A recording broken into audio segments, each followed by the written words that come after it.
Hi, everyone. Welcome to the Kimberly Cloud Show. I'm your host, Kimberly Cloud. I have a very, very special guest. I love doctors.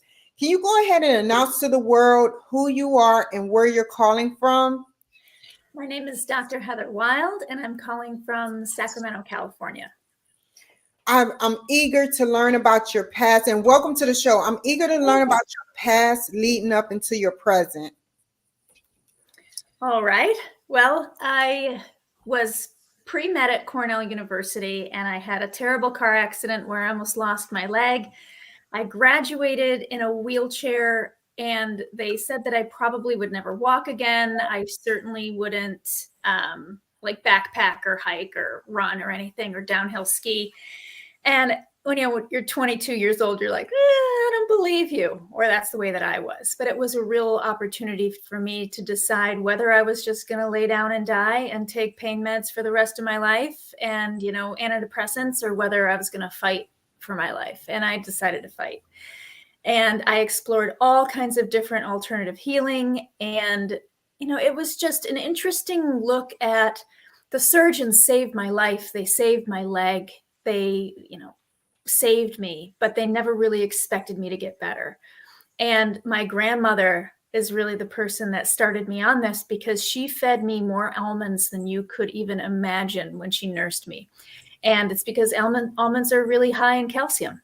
And no one was even thinking about giving you calcium when your leg is smashed, right, in convention. And so that just helped open up my eyes to it. And I decided I wanted to go into an alternative medical field that actually worked with healing the cause of things. And so I've been in that field for, almost 18 years.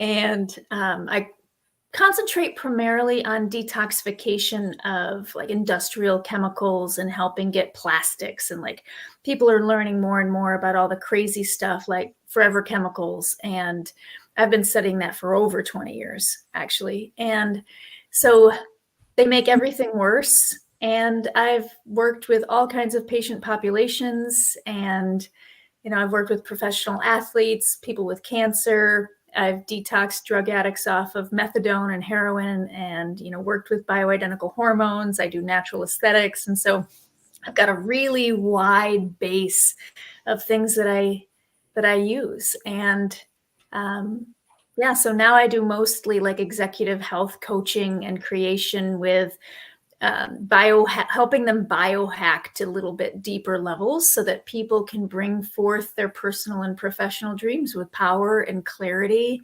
Because I think that we're all born with something special to do. And if your body's not on board with you doing it, makes it way harder. Well said, Doc. I wanted to know, nobody really knows what integrative med. I don't know. I love to learn. So we're going to go down a list of things. Tell me what highest levels of integrative medicine mean in your. Okay. So you've got different subsets of medicine. So you've got like allopathic medicine, which primarily talks about now like drugs and surgery. And so what it is that you get to and health is a spectrum. And so it's like when you first start, in your mid to late 20s, and you're like, well, I just don't feel as good as I used to, right? Like that's the beginning of your aging. That's the beginning of when you can really start paying attention to the things that you've got a massive journey before you hit oh my God, we have to do drugs or surgery so that you can live. Right. So in the middle there with, you can start with dietary changes and supplements and herbs and lifestyle changes, making sure that you're sleeping, like all of these biohacking things, right, for wellness. And then you can take it to a deeper level where I've done stem cells and PRP and chelation and, working with people's bodies in a little bit deeper interventions of highly, formulated IV components that help chemotherapy work better. And so, I can do minor surgeries, but I'm not, like a person that would do abdominal surgeries as far as my training goes. But I work primarily as a general practitioner where I can do drug interventions when it's called for. I just had that crazy thing that was going around for like people being sick for 2 months, and I had the sinus infection and the cough, and I took an antibiotic, right? And so it's like, but I also took massive doses of vitamin D and vitamin A and other alternative things. And so in the middle between drugs and surgery interventions and diet and lifestyle and supplemental interventions is where you find integrative, so that you're taking the strengths from all of those and bringing them together to get the best results for whoever you're working for. Well said, Doctor. This is off script, but take me on a journey where a 40-year-old to, like, let's say 70 needs the proper supplements. What kind of supplements do you think from 40 to 70 that they would need in order to maintain a healthy life being a general practitioner like you? So, male or female, let's talk general first. Yes. Okay. So for, men after the age of 28, testosterone levels drop about 1% a year, right? So that's about when they start to really like go down hormonally. For women, it's changing. I mean, I'm seeing younger and younger people, get sicker and sicker. I'm almost 47, right? And I see people much younger than me having real significant health struggles. And so women, though, we go up, down, up, down, up, down, up, down, and then we're like, boom, right? And so It is not pretty. And I've been working with women for years doing it. And now that I'm starting to feel it myself, I was like, oh, I want to call up every single one of my old clients that I went through this with and be like, sorry, I didn't know how bad this was, right? And so like the hormonal pieces are interesting because that's what keeps us young. And so I believe in my practice is founded on 3 main drivers of disease, which are stress, inflammation, and toxicity. And so stress, physical stress, emotional stress, biochemical stress, it creates oxidation and oxidative stress, which damages the body. And so you have different elements and organs in your body that help protect you from that. And so I do have foundational health like packets that I make people for, just generally living on the planet. This is what you need to support your body. And so the first thing is methylated B complex, because when you need, you may have heard of, NAD or mitochondria and energy. So many people are tired. And those B vitamins help feed that. And you want to make sure that they're methylated or activated because have you heard of the MTHFR gene, the SNP? Not yet, but now you're going to tell me. Right. And so what it does is like 40% of people have it. And it's interesting too, because it's a massive component of addiction. And so you can look at people who have, anxiety, depression, ADD, ADHD, addiction, OCD, and these neurological issues. And often they can't, when we eat green leafy vegetables or when we're pregnant and we go on folic acid, right? 40% of us can't switch that folic acid into its active form because of a gene SNP. Right? Yeah. And so what you do is you take the activated form, so you jump that step. And so that's why the methylated and the activated are so important, because they can really help people whose genetics have been turned on or off. You can track stress 19 generations looking at people like genetically. It's nuts. Well, you can do that in we haven't done it in humans yet. You can track humans to 7. But so that's the first one. The second would be multiple mineral complex. So people take magnesium and calcium, but they don't really think about chromium, vanadium, molybdenum, and all of these other, essential minerals that your body needs to run all of its processes. And so every single enzyme, like you're made out of protein, and your DNA gets translated into proteins that are your structural basis and also your function. So you have neurotransmitters, hormones, muscles. Almost everything is made out of protein, and your DNA tells your body how to make that. It's so cool. And so every enzyme system that's the functional part needs cofactors, which primarily are vitamins and minerals. And so that's where vitamin, D activates DNA, A, K, E works as an antioxidant, and folate and B6 work with homocysteine, which have a role in different neurological problems as well as heart attack and stroke risk. And so those are my two big favorites, right? Because they're just used for everything. And my third would be essential fatty acids or fish oils, because every single cell in your body is made with like a lipid membrane. So you've got fat that is every cell is enclosed in like a fat membrane. And so you need those fish oils to help with your inflammation, but also help with your structure and your brain health. And that's why they're so beneficial for, heart attacks and strokes and, preventing that as well. And then I would probably say vitamin D and K, right, for the immune support. So you get your fat soluble vitamins in there. I love vitamin C. There's studies that show that when you stress an animal, their production of vitamin C skyrockets. We're one of the only animals on Earth that can't make our own. And so it helps protect us. And so it's so much more than just like immune support, right? It's good for your skin. It's good for your bones. It helps make your collagen, but it also recycles your other antioxidants that protect your body. And last one would liver cleanse.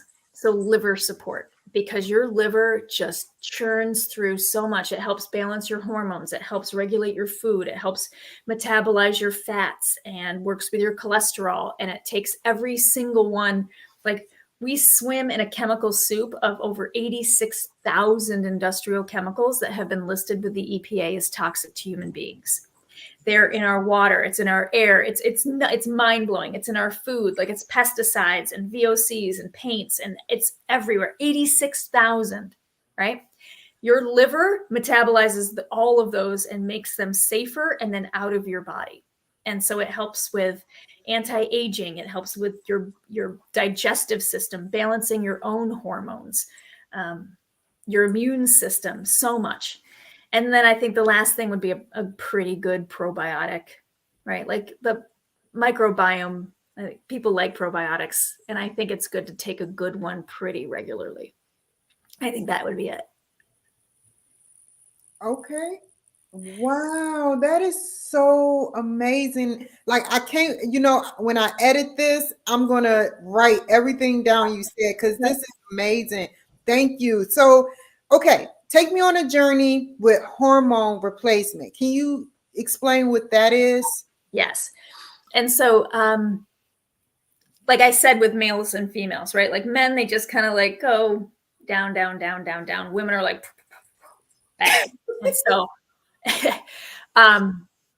this is really interesting, because we make we make our hormones in our ovaries and our adrenal glands. And so our adrenal glands make our testosterone and our cortisol, right?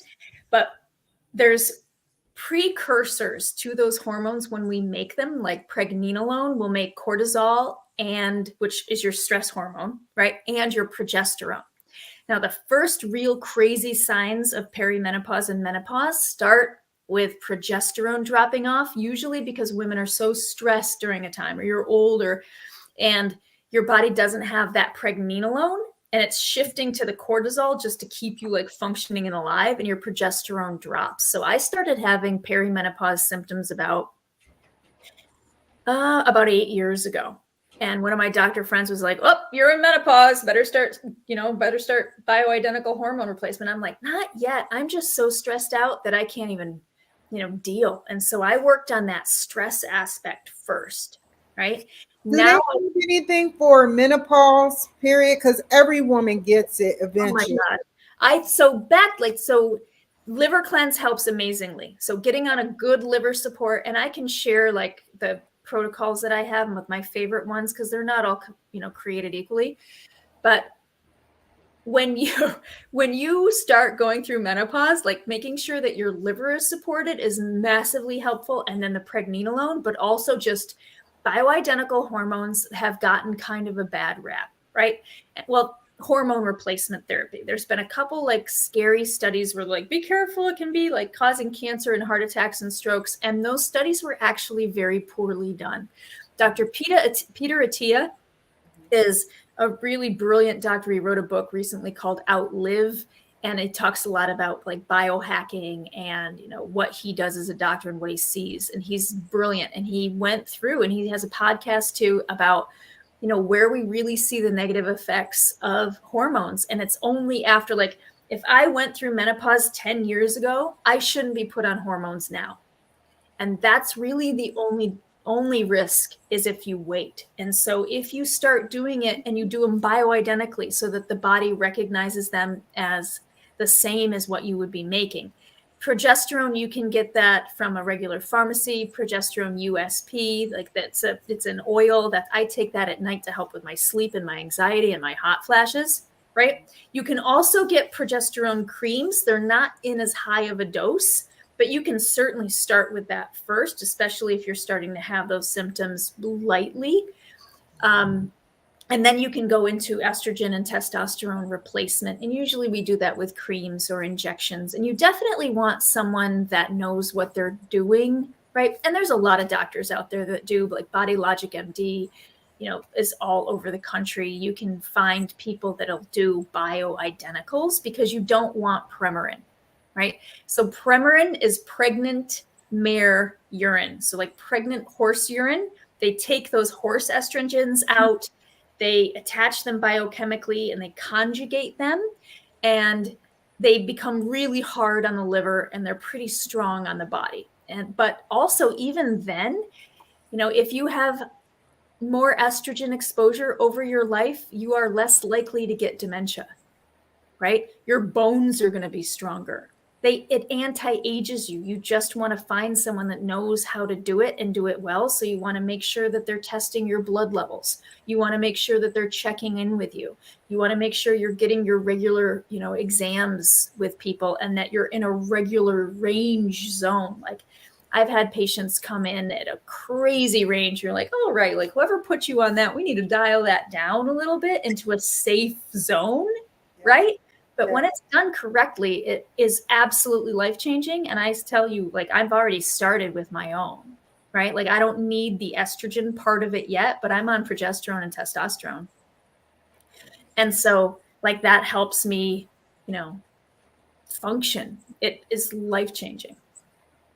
Yes. And then we put men on testosterone replacement. Okay. Wow. I have to learn all of these code words, these medical terms. So what is prolotherapy?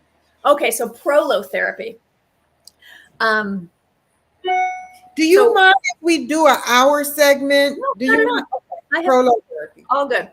So prolotherapy is so cool. So I believe Kobe and Tiger both went and got it done in Germany, right? And there's people that do it around here. But what it will do is it's taking so prolotherapy has a couple of different segments. For example, my knee was almost ripped off in the car accident that I talked about, right? And so like when I had so much damage, like my ligaments were just, you know, almost sheared straight off. And so as I was rehabilitating my strength back, and one of my favorite things to do is downhill ski. And I remember just being like, God, I don't even know, like my knee, it's so damaged. I don't know if I'm ever going to be able to ski like that again, right? And so prolotherapy in and of itself is it was actually pioneered on racehorses, because when you have a $5 million racehorse that gets a, you know, torn ligament, you don't want to just retire it, right? Or, you know, put it out to pasture. You put way too much money in it. And so racehorses are actually cared for a lot better than a lot of humans. And so what they did, if you think about it, right?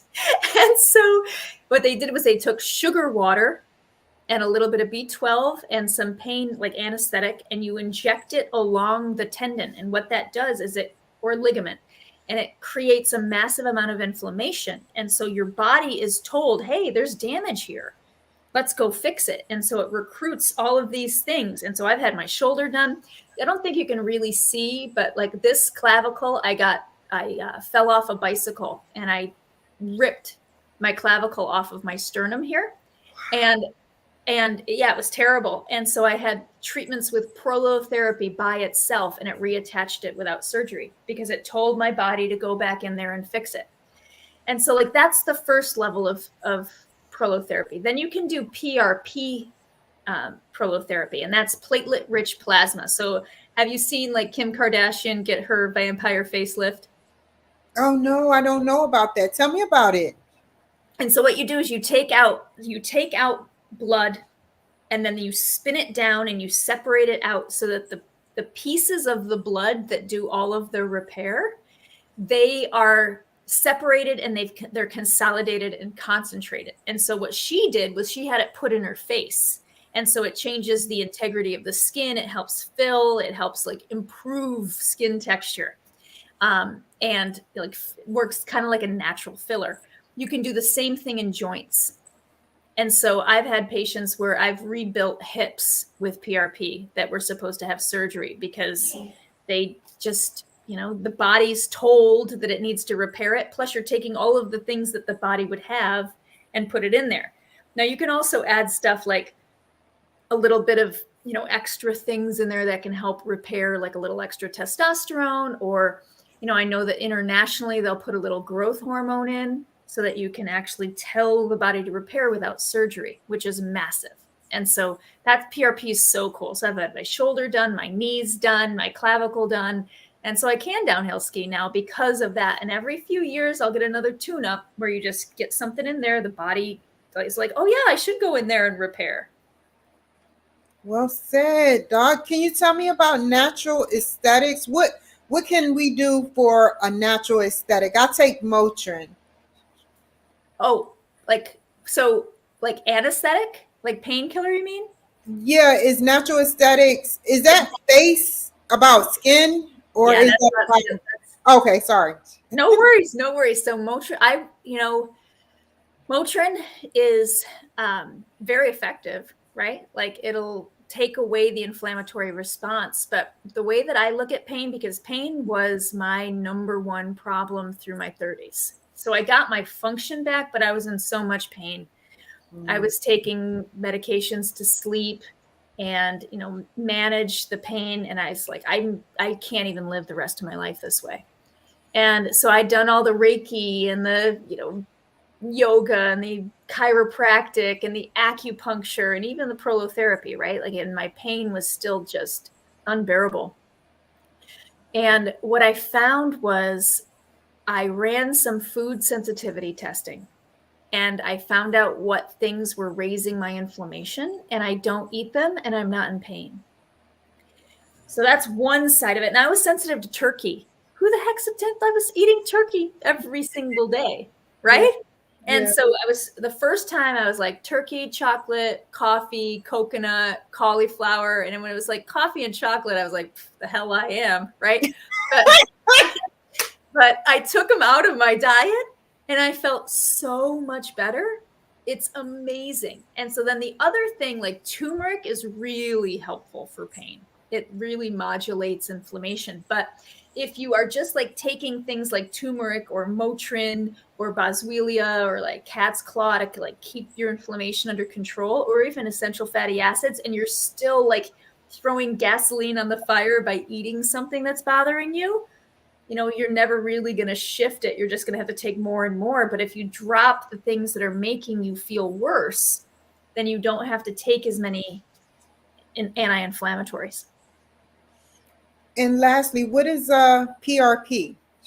So that's the platelet-rich plasma. And so that's where you take the blood out and you spin it down. And so I currently use that because I do a lot of practice now. Like as I've gotten older, I've started to really rebel against aging, and I've gone less into like, I still work with chronic disease, and I still do a lot of like tele-wellness, and a lot of my practice is distance or courses or learning like that, right?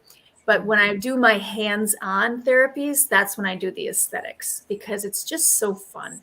recently. It's like, you can use the PRP to help resurface the skin. You can use it as a filler. You can use it as like it helps work against, fine lines, crepiness. But then I also do something called PDO threads, which put like a suture down and then lift the face. So it's like a little non-surgical facelift. And that's fun, right? And people always feel better when they walk out, right? Because, like I don't feel like I'm as old as I am, but, and I don't want to look it either.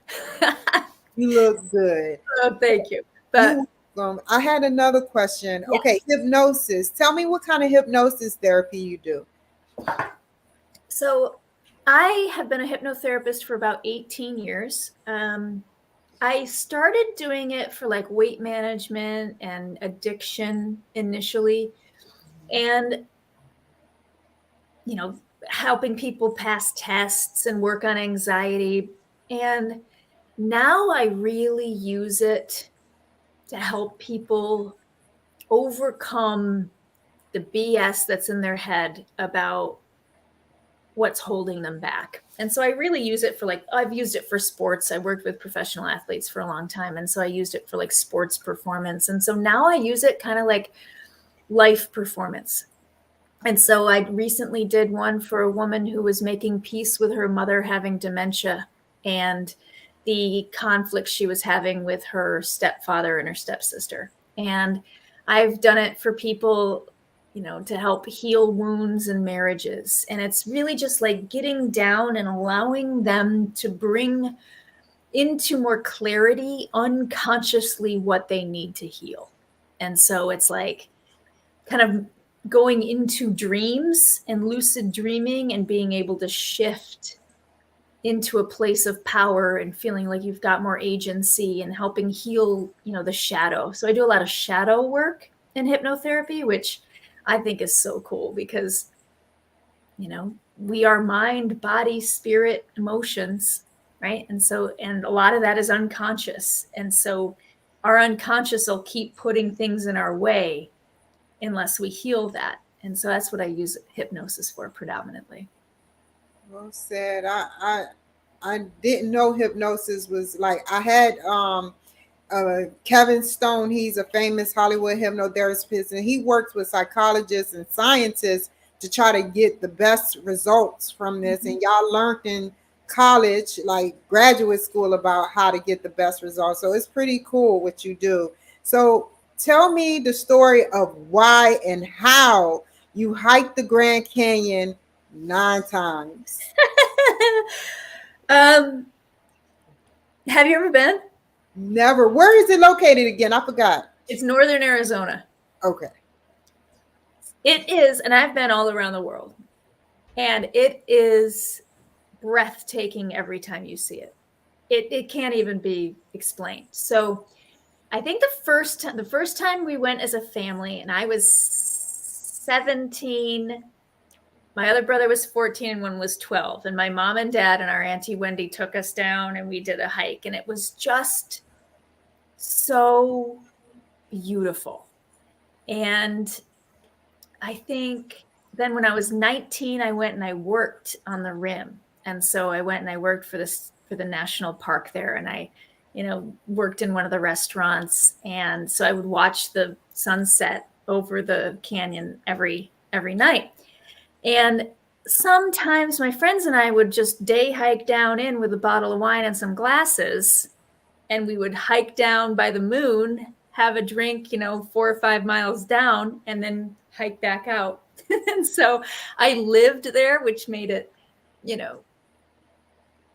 much more likely and accessible for me to be able to do that. But then after my car accident, I they said that I would never backpack or hike again. And so my car accident was in February of 99. And in April of 2000, I hiked Havasupai Falls with my mom and dad again. And so that was kind of like my comeback tour. Like I did it, like I can actually still do this. And I don't think that was the last time, but it was one of the last times. And it's just beautiful. Like I love the desert. I think the desert is really magical. I also don't really like being wet.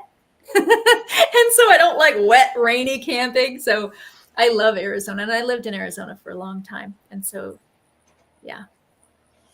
And well said. You got me wanting to go visit the Grand Canyon. Like seriously. It's amazing. It's worth visiting. I wouldn't do it in the summer just because it's so incredibly crowded, but and hot everywhere else. But like in the wintertime, like we did it in April, and it was just, it's beautiful. It's really beautiful.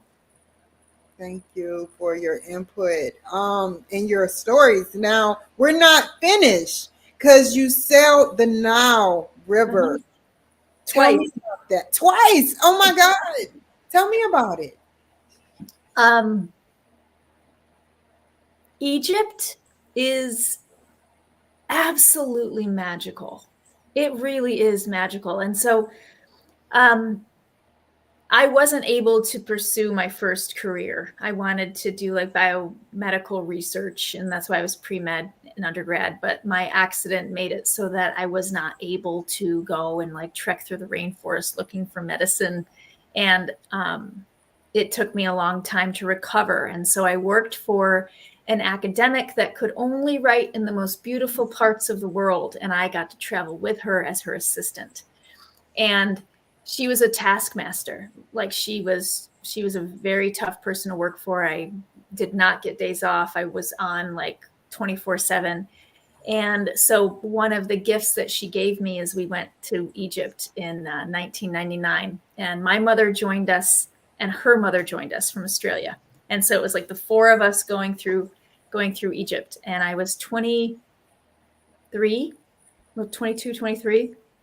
And so that was like, I got to sail down the Nile and see all of these incredible temples. And I remember getting off the plane. We'd flown in from Greece. And I remember getting off the plane, and it was like 45 degrees Fahrenheit, which is, it was hot because it was June, it was summer.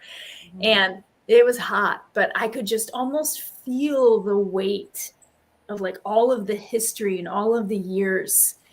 And it was amazing. And so we stayed at the Mina house that first time, and then we're able to go into the Great Pyramid.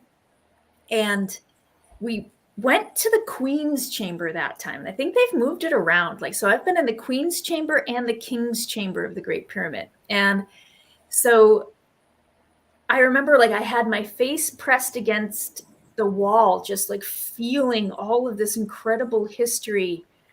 And I was young and I was lovely. And one of the guards came over and he goes, "Are you meditating?" And I was like, "Kind of." He goes, "Well, do you want me to keep everybody out of here so that you can meditate?" And I said, "I would love that." He goes, "Okay, you have 10 minutes. And so I was able to sit with like my mother's hand in one hand and my mentors in the other. And the three of us just sat and like meditated for 10 minutes in this quiet room in the Great Pyramid.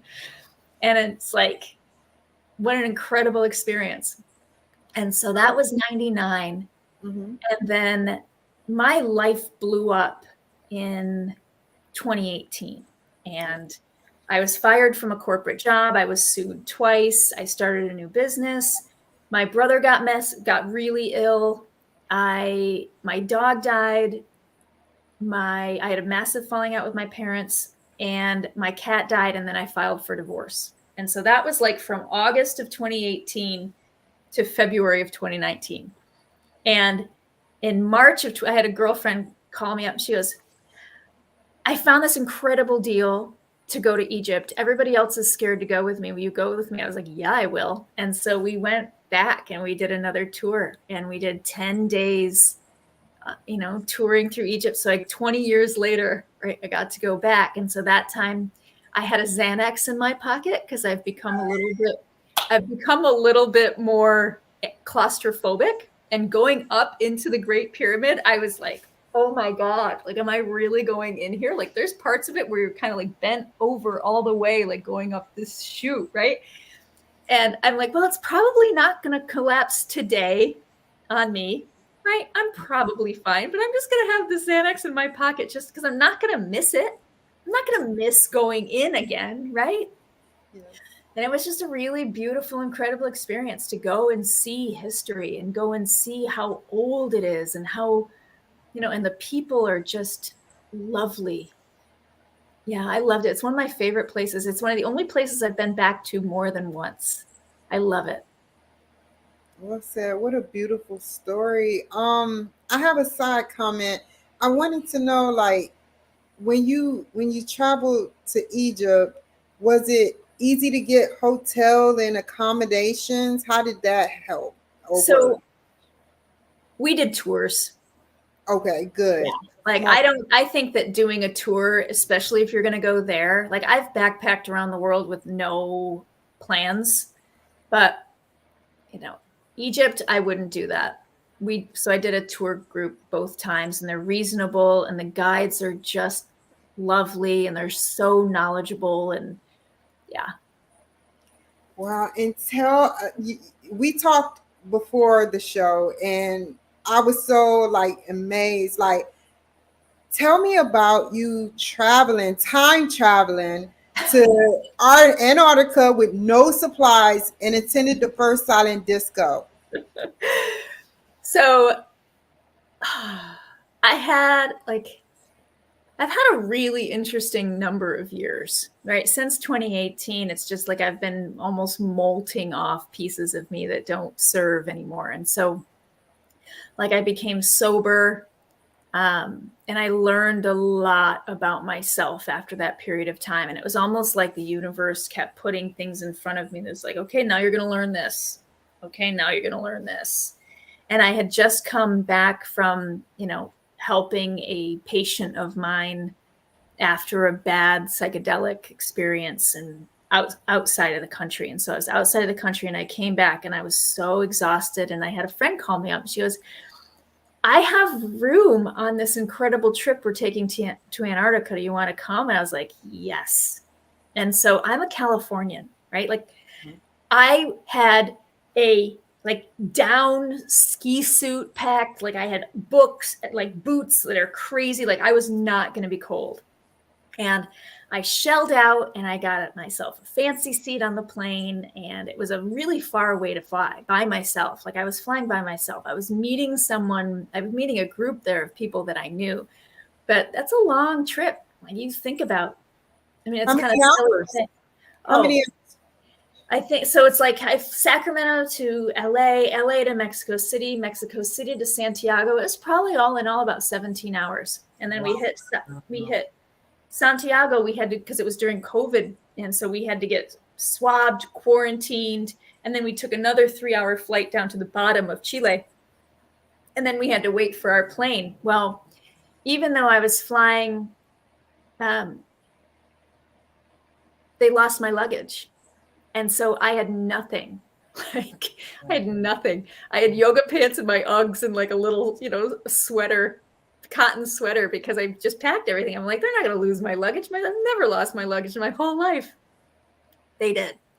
And I even had time for them to get it to me, and it just never showed up. And so it was a really interesting experience in two things, like trust, where I was just going to trust everything was going to work out. And we could only take 20 kilos with us on the plane. So the plane from the bottom of Chile over to Antarctica, you land on a gravel runway. The first 3 rows of the plane are lifeboats, right?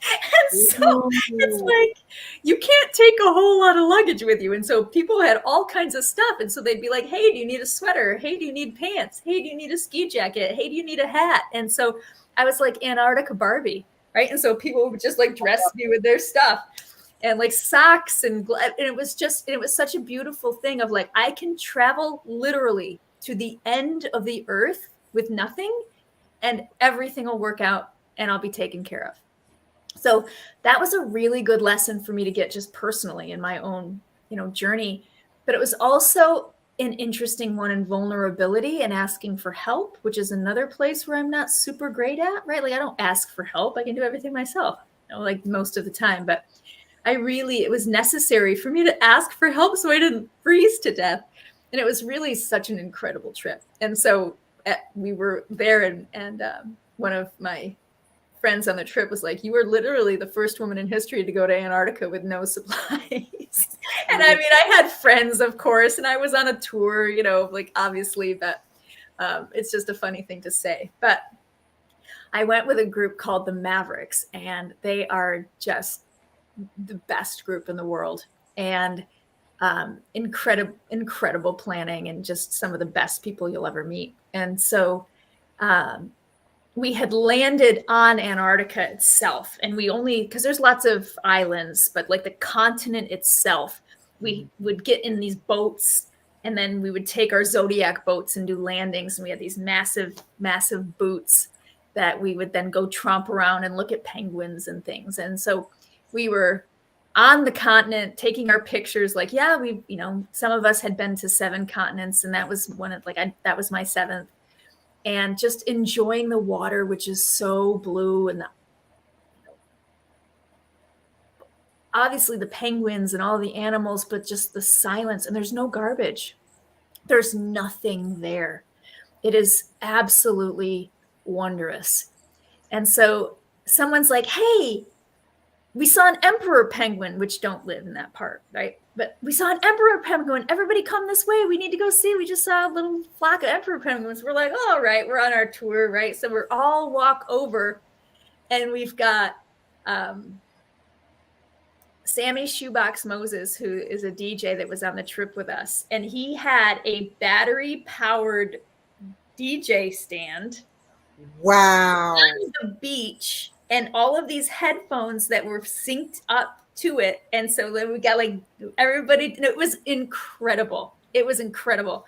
And so we got to just dance. Like, I danced in the water just for probably an hour and a half, just like going through the set of, you know, joy and jubilation and being outside. And it's so funny. Like, at one point we've got video of somebody was like, like, there's these little penguins that are looking at us like, what are you doing? Did you see Happy Feet when you were there? We did. It was so fun. And so, yeah, that was the first one. And they're actually applying to get us into the Guinness Book of World Records for that, because it was the first one. And I think they do it more often now. I also did a polar plunge. Where you plunge into the water? Wow, that is seriously hard to do. I just ran and jumped, and then my body took over, like, get me out of here. But I was so glad I did it. It was incredible. It was really, so I got to go with Jacques Cousteau's grandson, who he invented the scuba dive equipment, right? And he was an oceanographer and environmentalist. And so his grandson and his wife, his grandson's wife, were there on the trip with us because it was like an environmental mission trip to help raise awareness to protect it, because it's such a vital part of the planet. And so that was very cool. Well said. Y'all give her a round of applause. She done a lot. That's a strong woman, right? Right. So I wanted to say we lead to the ending about your 2 books. Tell me about your 2 books, and then we're going to go into your best one, and we're going to talk about some excerpts from your chapters. Okay. So the first one that I did was really, so I created a course that teaches people how to eat, sleep, and thrive, right? So many people don't feel well, and it really comes down, most of it, to something they're doing in their lifestyle. But we're all different, so we don't know what that is. Plus, you've got massive amounts of stress. And like I said, all of those chemicals and the toxicity. And a lot of us know, like, we know we shouldn't eat. I just got a whole, 60 ounces of Cadbury mini eggs or something because it's Easter and they're my favorite, right? And I'm not going to eat that many. And I went a little overboard buying them, but still going to eat them even though they're terrible for me. And so why, right? People do that a lot, right? Like, I know I shouldn't eat this. Why am I still doing it? Whether it's emotional eating or managing their biochemistry and their brain health, or, whatever it is. Like, we all have addictions that help us feel normal, right? Or manage. And so I wrote a planner on how to, like, really track how much water are you having? How do you feel before and after you eat? Like, what are you doing with your day? Like, let's biohack and like mindset habit form. It's a health planner to help people understand where they can make significant changes in their health through lifestyle by bringing awareness to it, by saying, oh yeah, you know what? I do that. I'd like to stop doing that. This is how, with like accountability. And so that kind of counts as a book, but not really. The other one is a book that I started writing because I wanted to publish it for my brother's 40th birthday and be like, haha, I wrote a book before you. But it's like sibling rivalry, right? But it was just funny. But it actually morphed into something that it became a really vulnerable story where, like I said, like I got sober, I quit all of my addictions at once, and then was able to recognize like who I really was, right? Taking life full on in the face without, any of those things that keep us managing. And it was so interesting to stop doing the things that I was managing with, and then my body be like, oh, we get to feel stuff now? Oh, ha ha ha, right? And so like I gained 15 pounds. I didn't digest anything well for months, right? Like I lost a whole bunch of hair. I didn't sleep well. My hormones went crazy. And that was 3 years ago. And so now I feel like I'm back to the point where I'm back recalibrated after that. But I tell the story in my book about, recognizing what's going to make you choose you, right? Like what's going to be inspiring enough for you to really decide that you want to live a life that's wild and free and powerful and do what you really dream of doing, and how you can support your body in that. Because, if you don't have the energy to do it, it makes it so much more difficult. Or if, you want to have these big dreams and think positive and, manifest your destiny. But if your neurochemistry is off and your brain is depressed, that's so much more difficult. Or if, and so it's really been a story of how do you help manage stress, inflammation, and toxicity through lifestyle again, right? Because a lot of people don't know about all of the assaults that we have on our bodies at all times. And so how do you decrease those? Because if you can make a change to your mindset, and if you can make a change to your diet, and you can make a change to your environment, you can make a change in how you speak to yourself and how you, what kind of exercise you do. And really, it's a book to inspire people to care for themselves. I like to call it, it's like a user's manual for your body, because you have been born into the most magnificent machine in the known universe, and nobody tells you how to use it, right? It's just like, and how do you know? And it's like back to conventional medicine, conventional doctors will say, well, eat right and exercise, and you won't have to go on this medication. And that is true. But what eat right and exercise looks like for you is very different than what it looks like for me. It's very different from what it looks like for a man, right? Because, some like intermittent fasting is not my thing. My hormones are too like in skew. I've been too stressed out for too long. Intermittent fasting, and it's like, nope, that's going to make my hair fall out and put on cortisol weight, right? But younger men and younger women, awesome. It's probably great for them. And so we're all a little bit different. And so it helps people understand through education and empowerment, like what they can do to take more control of their life and their health. Well said. And the last question before we move into your future and then how to reach you is, tell the people, because some people don't know what environmental factors mean.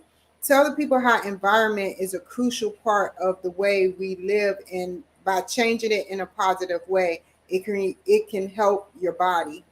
Okay.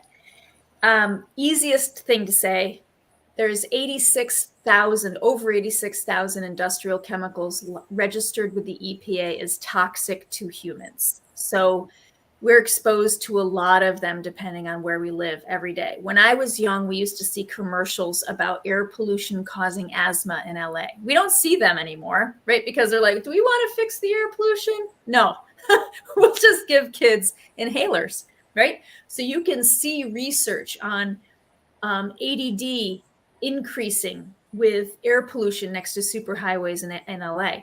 You can see air pollution making diabetes worse. And it's in the research showing that air pollution, water pollution, radiation, all of these things, and then chemical pollution. So I am in Sacramento and I have uranium and radium in my water. Your Brita filter is not getting that out, right? So I have a water filtration system in my, And so you can go and you can look it up and by, zip code, what's in your city water and be like, whoa. And so you might have heard of microplastics. Microplastics they've been found in Antarctica and Arctic rain. And what they're tiny pieces of plastic because plastic doesn't biodegrade. It just breaks down into smaller pieces. And the pieces are so small, it's said that you eat 5 grams or about a credit card's worth a week. And they're small enough to get into your cells and then gum up the machinery in your cells. It's crazy. And that's just from breathing. And then you've got the pesticides that you're eating on non-organic and organic foods. You've got hormones and different things in your meat. And so all of these, we are biochemically responsible for every single molecule that you encounter, whether you're breathing it in, whether it's going through your skin. There was a study that was looking at women who had like housekeeping professions and all of the exposure to chemicals from the cleaning agents raised their risk of cancer and autoimmunity. Okay. So like neurological problems, dementia, Parkinson's, ALS, like desert storm syndrome, right? Like all of these things are chemical assaults and we have them all the time. And so if you can filter your air, my son has slept in a bedroom with an air filter running his whole life so that he decreased his exposure because you can't eradicate exposure. Like we're surrounded by it. Like you can't, live in a bubble. If you did, the bubble would be plastic, right? And so like you get estrogens, you get estrogen-like chemicals when you heat plastic. That's why you're not supposed to like drink warm water from plastic bottles. And then you've got microplastics in it. And then you can see things like BPA free. And so that's a bisphenol that looks a lot like, I think it's DDT, right? Like, and then there's the estrogens that were the DES babies. And so you've got all of these chemicals that you're exposed to that there's flame retardants on baby pajamas that are absorbed through their skin and can cause cancer. Like it's on stain guards. There's forever chemicals in Teflon. So so I tell myself, God grant me the serenity to accept the things I cannot change. We swim in a chemical soup of insanity and the government doesn't protect us from the polluters and you can't filter out everything and you can't live in a bubble. The courage to change the things I can. I filter my water. I filter my air. I've got a garden. I only buy organic food to eat. I use fragrance-free things and essential oils. And like I've shifted, I don't have any plastic in my kitchen. It's all glass and stainless steel.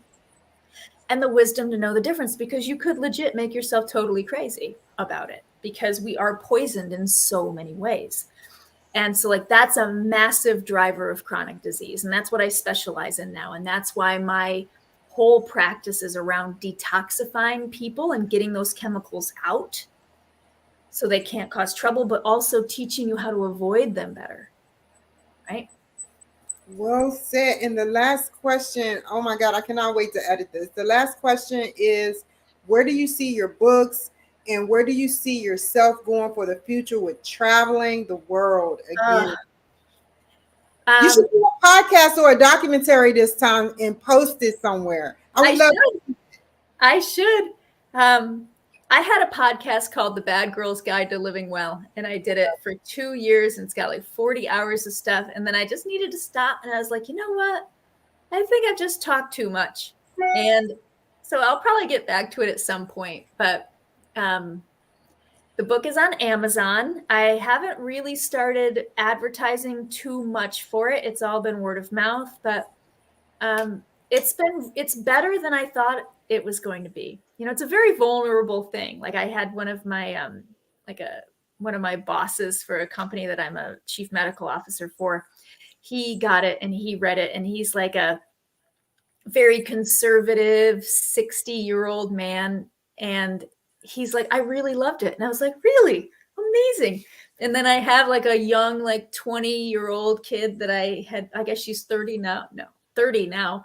That I taught high school when I was younger, and she was in one of my classes. And so she read it. You know, she's a, you know, Hispanic woman from Arizona, and she's like, I really loved it. And so it's like this massive, you know, relatability that I'm really proud of. And it's a little vulnerable because I'm like, oh, they're reading about my deepest, darkest secrets. But, you know, it's got really, I'm really proud of it. So you can get it on Amazon. It's called The Wilde Way, Unleash Your Vitality. And this is what it looks like.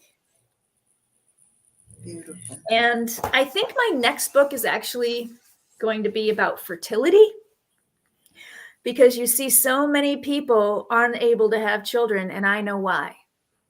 And it's because of the genetic aspects that, you know, that we are, like I told you about the MTHFR gene, right? Like if you're taking folic acid and you have that gene, it makes it way more difficult to have a baby because you're not activating the folic acid. Simple, right? We've known about that for years, but a lot of people don't know. And then the other piece is, when you aren't able to have a baby, it's because your body's not healthy enough to grow a healthy baby. And so how do you get your body healthy enough to have that healthy baby? You detoxify it. You help it with its, the blood sugar. You get yourself emotionally ready, and you get the hormones balanced, and you get your stress levels under control. And so when you can do that, then you are I've helped so many people have babies naturally that thought that they weren't going to be able to do it with just these things in the beginning. And so I think that plus then, so there was a study that was done in 2005 showing that there were over 200 chemicals found in umbilical cord blood. We were talking about the environment, right? And so that means that those 200 chemicals could cross the placenta and get put into the baby's body. And so and that's 2005. So every year since, right, you think we're having more or less chemicals. And so like kids are being born with more and more and more and more. And so I detoxified for a year before I had my son. And I'm so glad I did it, because he's got no real allergies. He's got no real health. Like I think he was sick 4 times. He's 9 years old, right? Like he's really strong. And I think that part of that was because not only the lifestyle parts, but because I didn't give him all of the chemicals that I had been amassing in my body, because I had him late. I was 37.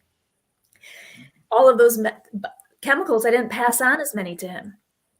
And so it's like that way he started a little bit, cleaner, you could say, right? Than if I hadn't.